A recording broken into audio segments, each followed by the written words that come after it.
best way to prevent a war is to be prepared for that. So guys, இந்த interview வந்துட்டு பார்த்தீங்கன்னு சொன்னால் ஒரு 1 வீக்குக்கு முன்னாடி ஈரானோட ஃபாரின் மினிஸ்டர் அப்பாஸ் அகாச்சி அப்படிங்கிறவர் ஒரு இன்டர்வியூ கொடுத்துருக்காரு. அவர்கிட்ட ஒரு கொஸ்டின் வந்துட்டு வைக்கப்படுது, என்ன அப்படின்னு சொன்னால், அமெரிக்காவோட நீங்கள் வந்துட்டு பேச்சுவார்த்தைக்கு தயாரா அப்படின்னு சொல்லி. ஸோ அதுக்கப்புறம் சொல்கிறாரு வந்துட்டு, நாங்கள் அமெரிக்காவோட சரி யாரோட வேணாலும் பேச்சுவார்த்தைக்கு எப்பயுமே தயாராக இருக்கோம். ஆனால் அது அதிகாரம் செலுத்தக்கூடியதாக இருக்கக்கூடாது. அது எப்படி இருக்கணும் அப்படின்னு சொன்னால், எல்லா ஒப்பந்தங்களும் பேச்சுவார்த்தைகளும் ஃபேர் அண்ட் பேலன்ஸா இருக்கணும், ரைட்? சோ அதுல எங்களுக்கும் லாபம் இருக்கணும், அவங்களுக்கும் லாபம் இருக்கணும் அப்படிங்கிற விஷயத்த ஸ்ட்ரைட்டாவே சொல்றாரு, ரைட்? அதே மாதிரி ஒரு தலைப்பட்சமான பேச்சுவார்த்தைகள் எதுக்குமே ஈரான் இன்றைக்குமே தயார் இல்லை அப்படின்னு சொல்றாரு. சோ அதே மாதிரி நியூக்ளியர் ப்ரோக்ராம், அணு ஆயுதம் தயாரிக்கக்கூடியதை வந்து நாங்க நிறுத்திக்கிறோம், நாங்க தயாரிக்கவும் இல்லை. ஆனா அதே நேரத்துல யுரேனியம் உற்பத்தி செய்யறதையும் அதை சுத்திகரிக்கிறதையும் நாங்க என்றைக்குமே நிப்பாட்ட மாட்டோம். அது எங்க நாட்டோட உரிமை. தற்காலிகமாக நிறுத்தி இருக்கிறோம், எங்களுக்கு தேவைண்டா நாங்க அதை தயாரிப்போம். அதே மாதிரி பாத்தீங்க அப்படின்னு சொன்னா கைஸ், இந்தியா, ஒமான், லெபனான் இவங்களோட பேச்சுவார்த்தைக்கு நாங்க தயாராக இருக்கிறோம். எங்களுக்கு யாரும் பஞ்சாயத்து பேசுறதுக்கு மீடியேட்டர் வர தேவையில்ல. எங்களுக்கு தேவைண்டா அந்த நாடுகளோட நாங்களே டிரெக்டா பேசுவோம். சோ அது சொல்லாம சொல்றாரு, யூஎஸ் இதுக்குள்ள இன்டர்ஃபியர் ஆகி எங்களை பஞ்சாயத்து பண்ண தேவையில்லை, எங்களுக்கு தேவைண்டா நாங்க பேசுவோம், ரைட்? அதே மாதிரி பாத்தீங்கன்னு சொன்னா இஸ்ரேல் பத்தி ஒரு கொஸ்டின் வைக்கப்படுது, 12 days வாரை பத்தி.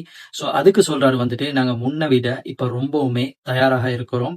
எப்படி தயாராக இருக்கிறோம்னு சொன்னா கைஸ், மிசைல்ஸோட குவாலிட்டி அண்ட் குவான்டிட்டி இது எல்லாமே பெஸ்ட் லெவல்ல தயாரிச்சு வச்சுக்கிறோம். ஸோ அதே மாதிரி பாத்தீங்க அப்படின்னு சொன்னா கைஸ், யூஎஸோட நாங்க எத்தனையோ பேச்சுவார்த்தைகள்ல வந்துட்டு கலந்து கொண்டிருக்கிறோம். ஆனா எந்த விதத்திலுமே எதுவுமே பிரயோசனப்படல அப்படிங்கிற விஷயத்த அவர் சொன்னாரு.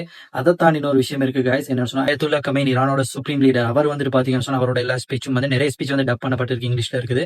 ஸோ அவர் சொல்ற விஷயம் என்ன அப்படின்னு சொன்னா, நாங்க வெஸ்டோட ஸ்பெஷலா அமெரிக்கன்ஸோட பேச்சுவார்த்தையை நாங்க என்கரேஜ் பண்றதே இல்லை, எந்த பேச்சுவார்த்தையும் வேலை இல்லை. ஏன்னா அவங்க சொல்றதொண்டையுமே அவங்க செய்ய மாட்டாங்க, அவங்களாவே டிசைட் பண்ணுவாங்க, அவங்களாவே நியூஸை போடுவாங்க, அதுல எந்த உண்மையுமே இருக்காது அப்படிங்கிற விஷயம். சோ மொத்தத்துல வந்து பாத்தீங்க அப்படின்னு சொன்னா கைஸ், சவுண்ட்ஸ் ஒன்றும் அந்த அளவுக்கு பவர்ஃபுல்லா இல்ல கைஸ். அந்த முகபாவனையும் அந்த சிரிப்புல இருக்கக்கூடிய ஆணவமும் பெரிய ஒரு மெசேஜை கொடுத்துச்சு வெஸ்ட்டுக்கு, ஸ்பெஷலாக அமெரிக்காவுக்கு.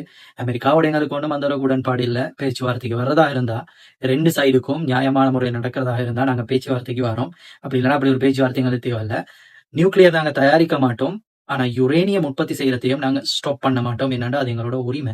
சோ இந்த அளவுக்கு வந்துட்டு பேசுறதுக்கு அபிஷியல் பொசிஷன்ல இருக்கக்கூடியவங்க, பொலிட்டீஷியன்ஸ் பேசுவாங்க பதவி காலம் முடிஞ்சதோட.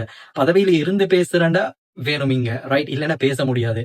சோ மொத்தத்துல நாங்க வந்துட்டு வாரை என்கரேஜ் பண்ண மாட்டோம்.